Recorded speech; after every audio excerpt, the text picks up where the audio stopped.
¿Qué hubiera hecho la derecha occidental si no hubieran inventado como recurso a Venezuela?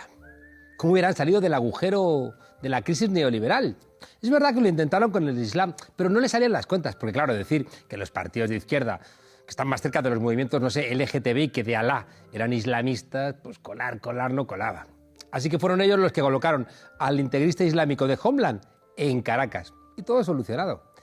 Nos han dicho más mentiras en los últimos 20 años que las que han construido ese supuesto infierno en la tierra gobernada por un satanás con bigote llamado Nicolás Maduro. Vamos, es que ni Moscú ni La Habana construyeron tanto miedo. Arrepentíos, progresistas, que viene el coco bolivariano y os mete en el saco de su narcodictadura de arroz con mango.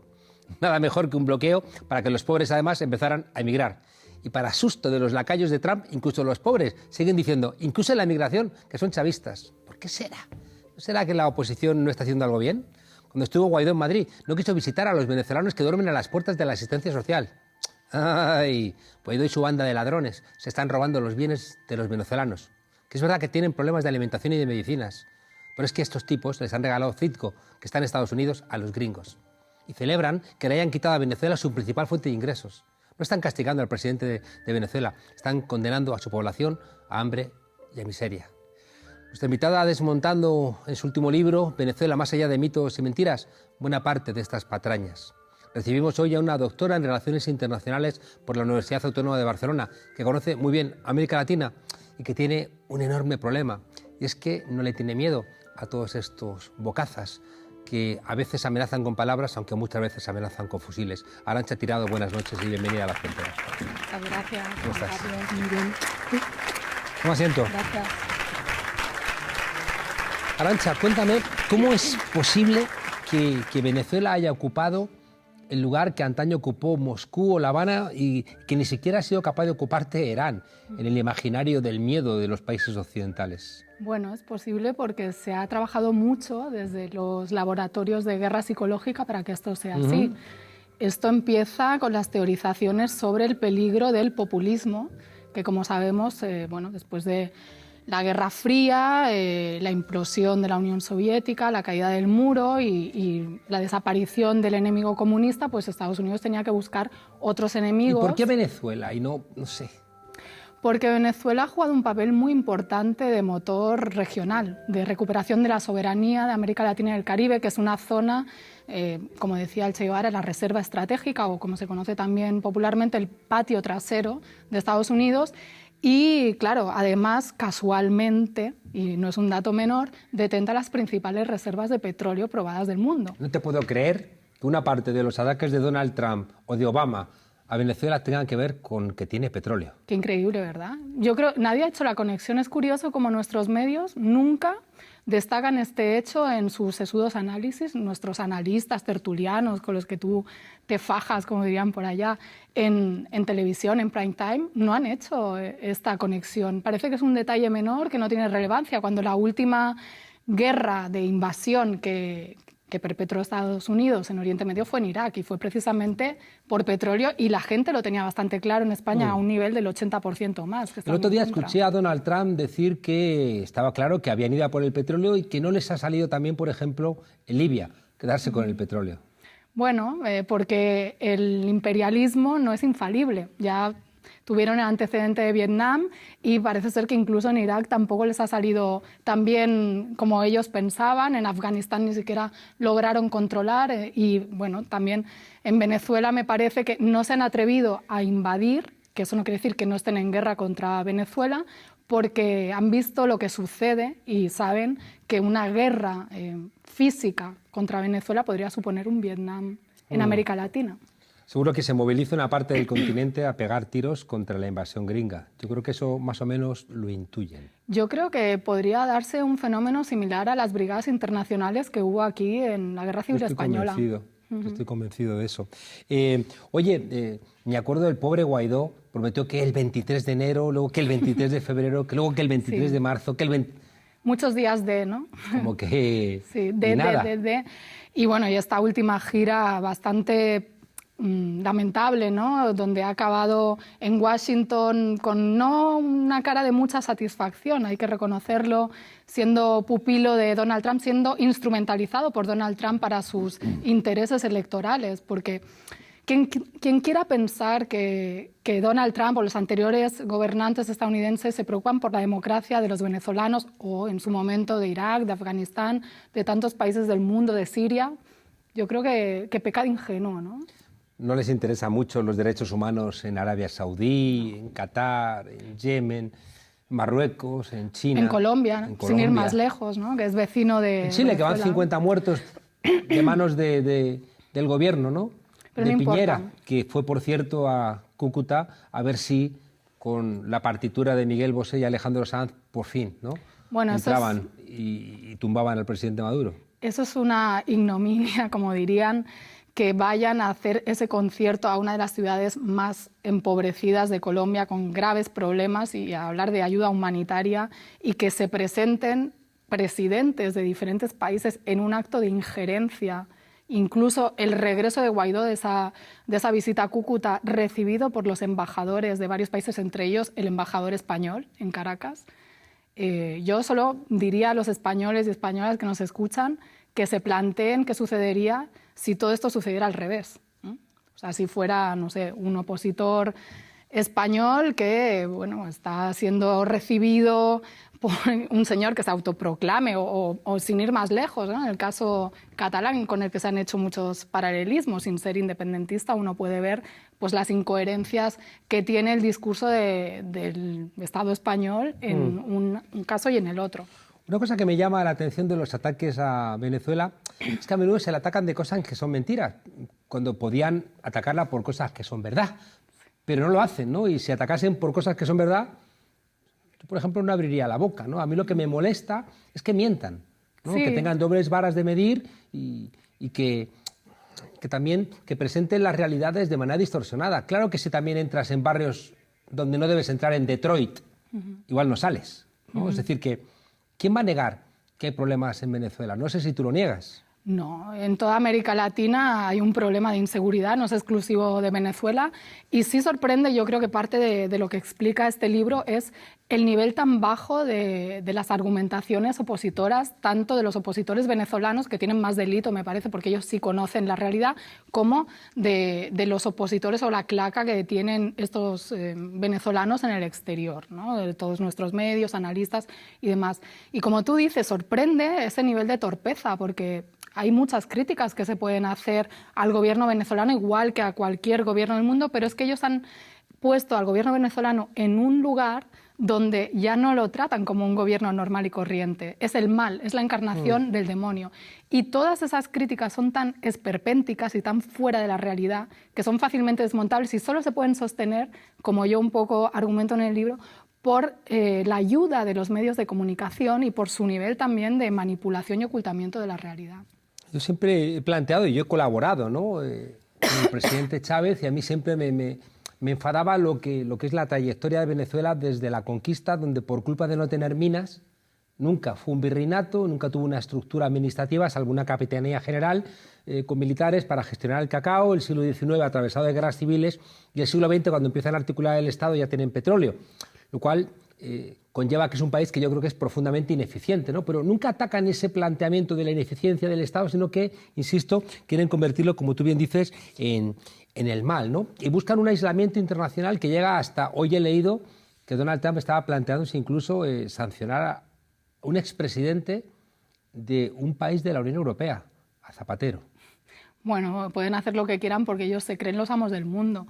Pero volviendo a esto que tú decías antes, ¿por qué no van a analizar la Venezuela previa al chavismo? Porque quizás gran parte de los problemas que tiene la Venezuela actual se encuentran en la Cuarta República, en el régimen previo al chavismo, y lo que hace el chavismo es tratar de subsanarlos, pero en un lapso de tiempo que en términos históricos es muy poco. Porque gran parte de los problemas económicos estructurales, cualquier persona seria que investigue sobre la realidad de Venezuela sabe que es por su cualidad de economía petrolera rentística, claro, y que esto influye incluso en la cultura popular, en la cosmovisión, en la manera de actuar de las élites y en cómo se conforma el Estado venezolano. Claro, el ministro de Planificación de Carlos Andrés Pérez, por cierto, muy amiguito, ¿no?, de Felipe González, y responsable del Caracazo, una masacre con una muerte todavía indeterminada de venezolanos y venezolanas, era ese ministro, Teodoro Pezcoff, el que decía como ministro de Planificación, según va viniendo, vamos viendo, ¿no? Es decir, que es... Muy sintomático. Si el de Planificación dice eso, imaginemos el resto, ¿no? Oye, Carlos Andrés Pérez es un tipo, ya digo, que muy amigo de Felipe González, y no recuerdo que Felipe González protestara cuando se disparó. No. Cuando subieron los precios de la gasolina y subieron los precios del transporte, la gente se echó a la calle, saltó a supermercados y la policía y el ejército disparó matando a una cifra indeterminada. Bueno, es que como vemos en el caso de Venezuela, como tantos otros, pero especialmente en este caso, hay una preocupación selectiva, que es muy curiosa, ¿no? Porque por mucho menos de lo que pasa en otros países, a Venezuela se le pone una lupa gigante. Pero yo he vivido mucho tiempo en México, un país que tú también conoces bastante, y todo el escándalo de los miles y miles de desaparecidos en esta democracia o supuesta democracia en México. Ahora, con López Obrador, curiosamente, ya empezamos a tener más noticias, ¿no? de estas cosas que suceden en México, pero... todo lo que pasaba antes en México nunca se asociaba a un modelo económico, el neoliberalismo, ni se asociaba a una responsabilidad política, a las presidencias del PRI o del PAN. En cambio, en Venezuela, cualquier cosa que sucede, pues obviamente se asocia al supuesto fracaso del socialismo o a la responsabilidad de Hugo Chávez en su momento, ahora a Nicolás Maduro. Claro que es un buen ejemplo, ¿no? Porque las cifras de decenas de miles de desaparecidos en México, decenas de miles... Sí, sí. No pasa en Venezuela. Entonces, contabilizadas, claro, más los que no se sabe. Entonces ocurre un poco como cuando se demonizaba, ¿no?, el Irak de Saddam Hussein, que para mí no era un régimen que me gustase en lo más mínimo, pero que miren cómo están ahora en Irak, o cómo están ahora en Libia, o cómo están ahora en Siria, o cómo están ahora en Afganistán, donde Estados Unidos entra, aquello sí que se convierte en un calvario. Bueno, porque es funcional también para sus intereses, ¿no? Para poder llegar ellos como salvadores, penetrar sus empresas, seguir haciendo negocio, que eso es lo que en Venezuela se han encontrado, un dique de contención del expansionismo estadounidense en términos económicos y políticos, que si hubieran sido más inteligentes, igual sus petroleras se podrían haber quedado en lugar de irse, ¿no? Y haber aceptado el aumento de las regalías que negoció Hugo Chávez, que tampoco era una medida bolchevique, era simplemente decir, bueno, ustedes están aquí pagando un porcentaje bajísimo a una riqueza que es de todos los venezolanos que la queremos utilizar para políticas sociales, van a pagar un poquito más y ellos no pueden tolerar ni siquiera eso. Fue el golpe de Estado de 2002, ¿no? Si mal no recuerdo. El otro día presentabas el libro con una persona que es columnista del diario ABC y él mismo dijo, el ABC tiene algún interés. Yo se lo he vivido porque la corresponsal del ABC, Ludmila Vinogradov, era una señora vinculada a los sectores más oscuros, ¿no? A Cisneros. Claro, a los sectores más oscuros de la Cuarta República en Venezuela, y después estuvo moviéndose, haciendo sus negocios por aquí, por allá, y termina, bueno, asentándose en un periódico donde también están el director de opinión en aquel momento también tenía vinculaciones, ¿no?, con negocios en Venezuela. Es decir, que el Opus Dei siempre ha tenido negocios en Venezuela y una parte de los ataques tienen que ver con eso. Y decía Juan Manuel de Prada, analizando la visita, ¿no?, de Delcy Rodríguez y el diálogo que tuvo con el ministro Ábalos, que por qué nadie cuestionaba las sanciones, ¿no? ¿Por qué tiene que sancionar a un país? ¿Por qué? A mí es que me sorprende cómo hemos asimilado ese nivel de colonialismo o neocolonialismo, incluso yo diría que colonialismo. ¿Por qué la Unión Europea se permite sancionar a terceros países con los que a priori la Unión Europea no tiene problemas? Los tiene Estados Unidos.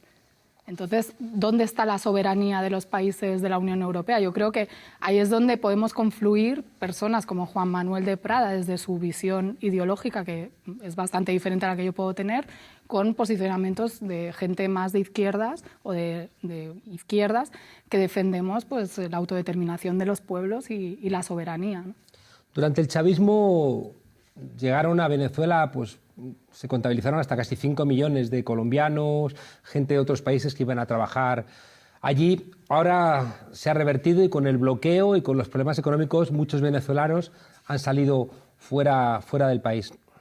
¿Cómo se puede solucionar esa situación que existe en el país? Bueno, pues quizás un primer paso sería dejar de hacerle una guerra económica al pueblo de Venezuela, dejar de sancionar y bloquear su economía, que no son sanciones exclusivamente que afecten a los funcionarios o al presidente, los ministros, sino son sanciones, como se ha demostrado, con estudios de compañeros del Centro Estratégico Latinoamericano de Geopolítica, del CELAG, con estudios de gente del CPR de Washington, con estudios de los compañeros de Misión Verdad, que son sanciones que vienen de antes, que vienen afectando a las posibilidades del Estado venezolano de, por ejemplo, renegociar su deuda en los mercados internacionales, de incluso pagar tratamientos de quimioterapia a niños que están tratándose gracias al Estado venezolano en el exterior, porque bloquean las cuentas, porque les roban Citgo, la filial estadounidense que tú comentabas. O sea, eso quizás sería un primer paso, ¿no? Que dejen también de calificar la economía venezolana, las calificadoras estas de riesgo, como una economía súper peligrosa donde no vale la pena invertir cuando ha pagado todas sus deudas de manera Bueno, eso lo hacen religiosa. estas calificadoras de riesgo para robarse más barato los países. Exactamente, ¿no? ¿Pero es necesario algún tipo de diálogo con la oposición? Pues me parece evidente y creo que es la apuesta que tiene el gobierno venezolano. La reciente visita del expresidente Zapatero, que me parece muy interesante porque fíjate que se da en el momento en que Lavrov también está en Venezuela, acaba su gira por Cuba, México y Venezuela y está en la mesa de diálogo nacional Lavrov, o sea, Rusia, la Federación de Rusia, una de las potencias que hace contrapeso geopolítico a Estados Unidos, está avalando la postura del gobierno venezolano. Llega Zapatero y Zapatero la semana que viene va a estar en México en otro acto que me llegó por otro lado, públicamente ha salido en la prensa mexicana. Entonces yo creo que ahí hay una articulación de alta política que lástima que la gente que hace política tan baja en este país no se dé cuenta, ¿no? De la liga en la que está jugando Zapatero y en la que está jugando Rusia y en la que está jugando Venezuela. Que España de alguna manera pierde esa relación privilegiada con América Latina cuando se convierte en lacaya, ¿no? Que es lo único prácticamente ya que le quedaba a España en el ámbito internacional. España se vende ante la Unión Europea como ese interlocutor que tiene la potestad de hablar por América Latina en Europa y de hacer de puente con América Latina. Pero yo creo que España está perdiendo la oportunidad desde hace muchos años y todavía no ha entendido que América Latina es un continente que se independizó hace siglos, que no necesita de cumbres iberoamericanas en tiempos de la CELAC.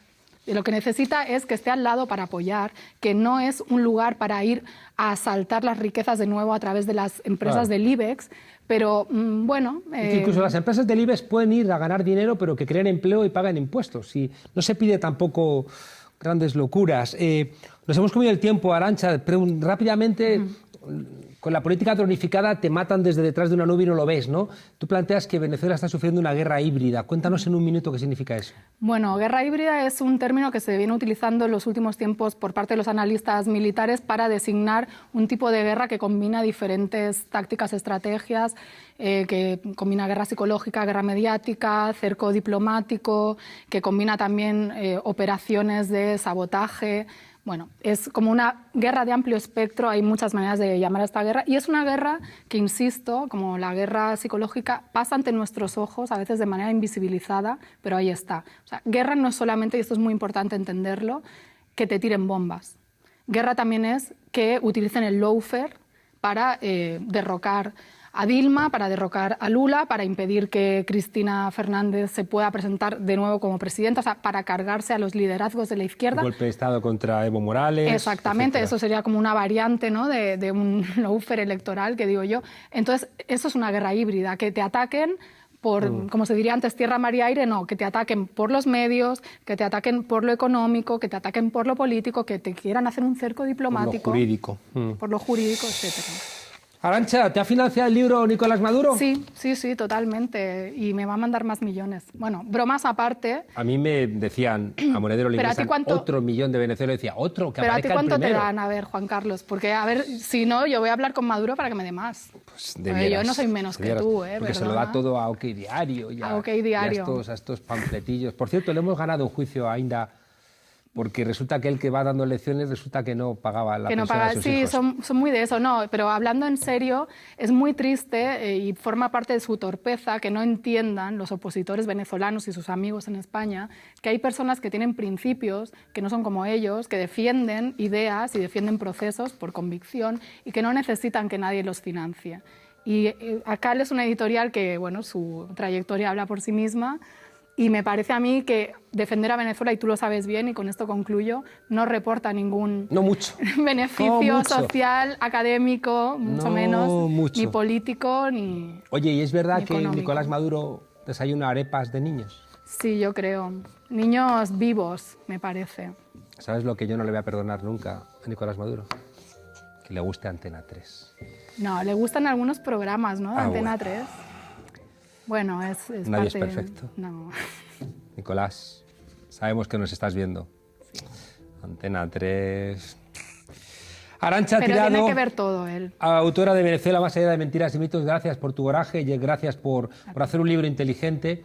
Gracias por atreverte, porque como decía Martin Niemöller, primero van a por unos y si no decimos nada terminan viniendo a por nosotros. Así que, como bien planteaba, yo creo que el ataque a Venezuela es porque si cae Venezuela, ellos dan por seguro que va a caer todo el continente como en un dominó. Muchísimas gracias por tu coraje. Gracias a ti porque tú has sentado cátedra y has abierto brecha en ese sentido y eres de los pocos que se atreven en este país a defender abiertamente a Venezuela y eso también hay que reconocerlo siempre. Porque la criticamos. Nos atrevemos a defenderla porque también la criticamos y la hemos criticado.